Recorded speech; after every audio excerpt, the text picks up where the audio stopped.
क्या आपने कभी सोचा है कि अगर किसी वजह से आपकी ईएमआई रुक जाए तो क्या होगा? क्या बैंक अगले दिन घर आ जाएगा? क्या पुलिस गिरफ्तार कर लेगी? क्या आपका घर या गाड़ी तुरंत जब्त हो सकता है या फिर आपका सिविल स्कोर खराब हो सकता है? सच्चाई ये है कि हर लोन का नियम अलग अलग होते हैं।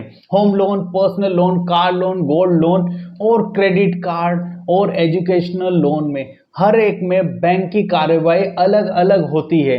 आज की इस वीडियो में हम स्टेप बाय स्टेप समझेंगे कि ईएमआई मिस होने पर पहले दिन से लेकर लीगल नोटिस, रिकवरी, एनपीए और ऑक्शन और कोर्ट तक की पूरी प्रक्रिया क्या होती है। इसलिए इस वीडियो को अंत तक जरूर देखें। हम स्टेप बाय स्टेप सारी चीज डिस्कस करेंगे और क्या क्या एक्शन लिए जाते हैं वो समझेंगे। नमस्कार दोस्तों, आप देख रहे हैं फाइनेंशियल विंग्स विद देव। आज की वीडियो हर उस व्यक्ति के लिए है जिसने कभी कोई लोन लिया है या भविष्य में लेने वाला है। सबसे पहले एक बात समझ लीजिए, लोन लेना गलत नहीं है, लेकिन लोन की शर्तें बिना समझे लोन ले लेना और समय पर ईएमआई न भरना बड़ी परेशानी बन सकती है आपके लिए। तो लोन कितने प्रकार के होते हैं, सबसे पहले हम ये समझेंगे जिससे हमें आइडिया आएगा कि क्या एक्शन लिया जा सकता है।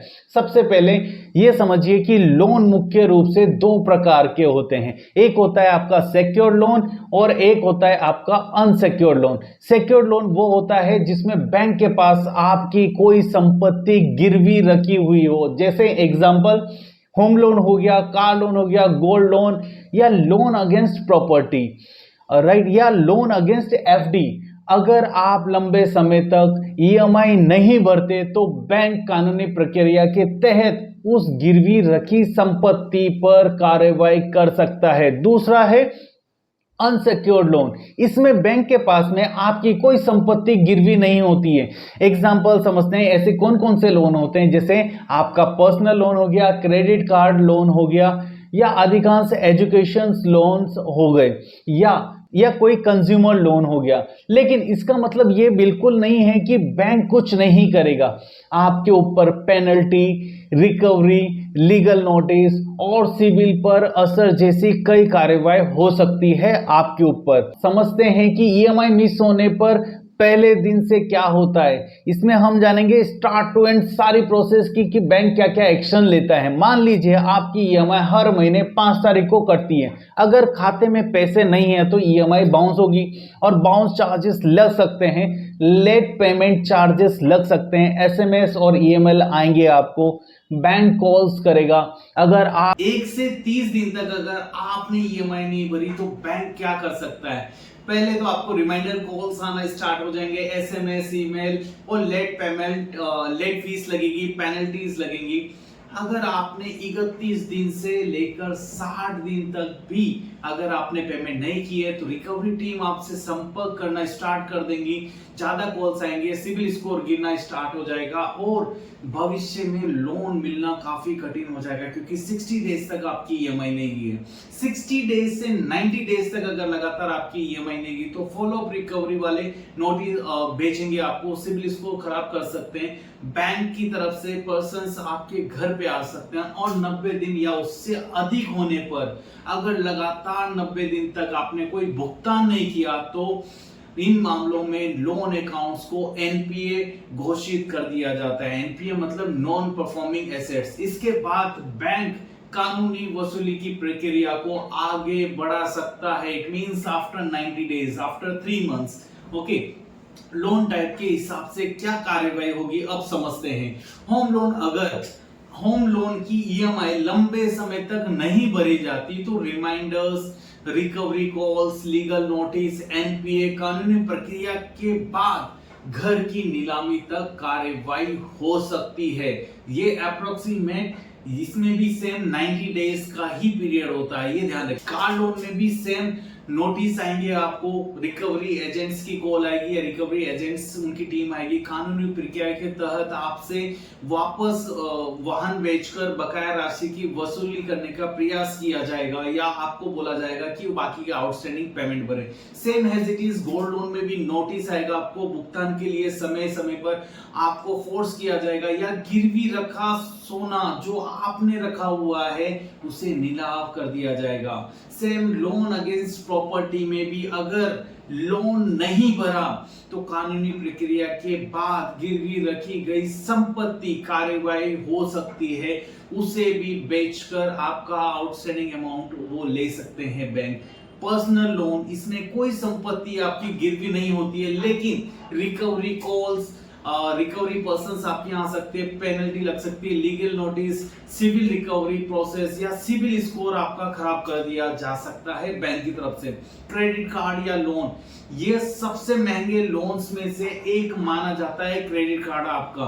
अगर पेमेंट नहीं किया तो इस पे ऑलरेडी हाई इंटरेस्ट होता है, लेट फीस लगेगी, रिकवरी कॉल्स आएंगी, लीगल नोटिस, सिविल लगातार खराब होता रहेगा और आपके ऊपर 36 से 40% का इंटरेस्ट लगता रहेगा। एजुकेशन लोन में अगर आपने कोई एजुकेशन लोन लिया है, एजुकेशन लोन अगर लोन बिना कोलेटरल के लिया है तो सामान्य अनसेक्योर्ड लोन की तरह ही आपका माना जाएगा, जैसे हम ऊपर डिस्कस कर चुके हैं। अगर कोलेटरल दिया है मतलब आपने कोई चीज गिरवी रखी है एजुकेशन लोन के लिए, तो सेक्योर्ड लोन की तरह आपके ऊपर कार्यवाही होगी, जैसे कि आपके जो भी एसेट्स हैं उन्हें बेचकर आपकी रिकवरी की जाएगी।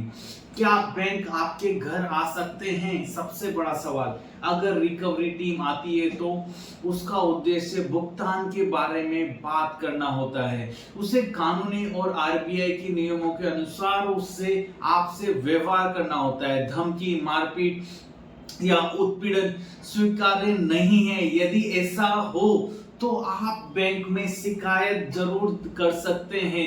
आवश्यकता पड़ने पर संबंधित प्रकरण से भी संपर्क कर सकते हैं और उनकी वीडियो रिकॉर्डिंग जरूर करना। आपके पास में भी एविडेंस होना चाहिए कि उन्होंने किस बदतमीजी की आपसे। क्या सिर्फ लोन नहीं भरने पर जेल हो सकती है? ये सबसे बड़ा सवाल है। सिर्फ आर्थिक परेशानी के कारण लोन या ईएमआई नहीं भरने पर सामान्य परिस्थितियों में जेल नहीं होती है, लेकिन अगर फर्जी दस्तावेज दिए गए हों या धोखाधड़ी करके लोन लिया गया हो या नकली आय दिखाकर की गई हो लोन लिया हो तो फ्रॉड किया गया हो तो मामला आपराधिक हो सकता है और कानूनी प्रक्रिया आपके खिलाफ की जा सकती है। नोटिस कब आता है? ये सभी बैंकों में एक जैसा नहीं होता, लेकिन सामान्यतः ईएमआई मिस होते ही रिमाइंडर शुरू हो जाता है। लगातार डिफॉल्ट होने पर रिकवरी नोटिस लगभग 3 महीने के बाद से आना आपको शुरू हो जाते हैं। लंबे समय तक भुगतान ना होने पर लीगल नोटिस जो भेजा जा सकता है आपको। सिक्योर लोन में इसके बाद कानूनी प्रक्रिया आगे बढ़ती है। सिविल स्कोर पर कितना असर पड़ता है इन चीजों का? एक ईएमआई मिस होने पर सिविल पर काफी ज्यादा इफेक्ट पड़ता है, 20 से 30 पॉइंट आपके गिर जाते हैं। लगातार डिफॉल्ट होने पर नया होम लोन मुश्किल, कार लोन हो या आपका क्रेडिट कार्ड लोन हो, सारे लोन्स लेना आपके लिए काफी मुश्किल हो जाता है। या कोई एनबीएफसी कंपनी आपको देगी तो काफी हाई इंटरेस्ट पर देगी, यानी आज की गलती कई वर्षों तक आपके ऊपर असर डाल सकती है। अगर ईएमआई भरने की स्थिति नहीं हो तो क्या करें? सबसे बड़ी गलती क्या होती है? हम सबसे पहले फोन बंद कर देते हैं अगर हम ईएमआई नहीं भर पा रहे हैं तो। ऐसा बिल्कुल मत कीजिए। इसके बजाय बैंक से बात करें, अपनी फाइनेंशियल सिचुएशन उन्हें बताएं, उपलब्ध विकल्प जैसे जो आपका लोन है उसे रिकंस्ट्रक्ट करें, जो मॉर्गेज लोन लें या गोल्ड के अगेंस्ट में लोन लें या अपनी ईएमआई को 4 to 6 मंथ्स के लिए होल्ड करने के लिए उन्हें बताएं कि जॉब जा चुकी है या फिर आपके घर में कोई इमरजेंसी है। जो भी चीज है, मेडिकल इश्यूज हैं, बैंक के साथ में डिस्कस करें, वो जरूर आपके लिए कुछ न कुछ सॉल्यूशंस निकालेंगे, पर बात करना बहुत जरूरी है। अब सबसे जरूरी बात, लोन डिफॉल्ट से कैसे बचे? बचें, इमरजेंसी फंड्स बनाएं। जो भी आपका मंथली खर्चा है उस हिसाब से 6 महीने से लेकर 12 महीने का इमरजेंसी फंड्स हमेशा आपके पास होना चाहिए और उस फंड्स को कभी हाथ नहीं लगाना चाहिए। ईएमआई हमेशा, और उस अमाउंट को भी कहीं ना कहीं इन्वेस्ट करें। ईएमआई हमेशा समय पर भरिए। क्रेडिट कार्ड से लोन की ईएमआई भरने की आदत मत डालिए, उसमें काफी हाई इंटरेस्ट होता है। एक लोन चुकाने के लिए बार बार नया लोन मत लीजिए, इस ट्रैप में बिल्कुल मत फंसिएगा। इनकम कम हो जाए तो तुरंत बैंक से संपर्क कीजिए और अपने टेन्योर को बढ़ाकर ईएमआई को कम करवाइए। मान लीजिए राहुल ने 10 लाख का पर्सनल लोन लिया था और ईएमआई आई थी 21,000 थी उनकी।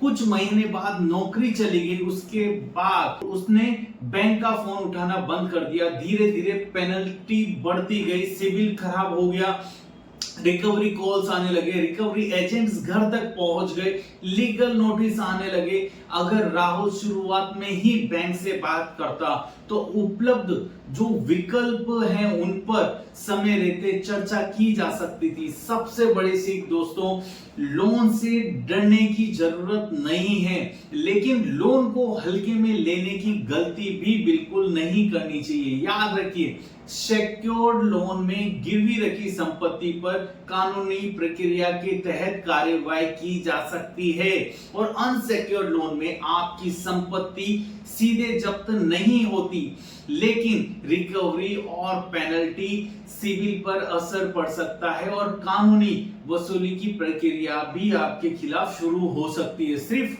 आर्थिक कठिनाई के कारण ईएमआई न भर पाने पर सामान्यतः जेल नहीं होती, लेकिन फ्रॉड एक अलग मामला है। इसलिए लोन लेने से पहले उसकी शर्तें जरूर पढ़ लें। ईएमआई समय पर भरें और समस्या आने पर बैंक से छिपने की बजाय बैंक से बात करना बहुत जरूरी है। अगर आपको ये वीडियो उपयोगी लगी हो तो इसे उन लोगों के साथ में जरूर शेयर करें जिनके ऊपर किसी भी प्रकार का लोन है और वो थोड़ी सी दिक्कत में है, तो आप हेल्प उनके बहुत काम आ सकती है। आपके ऊपर कौन सा लोन है, होम लोन, पर्सनल लोन या कार लोन, गोल्ड लोन या क्रेडिट कार्ड लोन, जो भी है कमेंट्स में बताएं। हम कोशिश करेंगे उससे किस तरीके से हम जल्दी खत्म करने की कोशिश करें। कौन कौन से लोन है, एक प्रॉपर प्लानिंग करेंगे कि किस तरीके से कौन सा लोन सबसे पहले खत्म करना। ऐसी ही आसान भाषा में फाइनेंस की पूरी जानकारी पाने के लिए फाइनेंशियल विंग्स विद देव को सब्सक्राइब करना बिल्कुल ना भूलें। मिलते हैं इसी तरीके की अगली वीडियो में, तब तक के लिए धन्यवाद।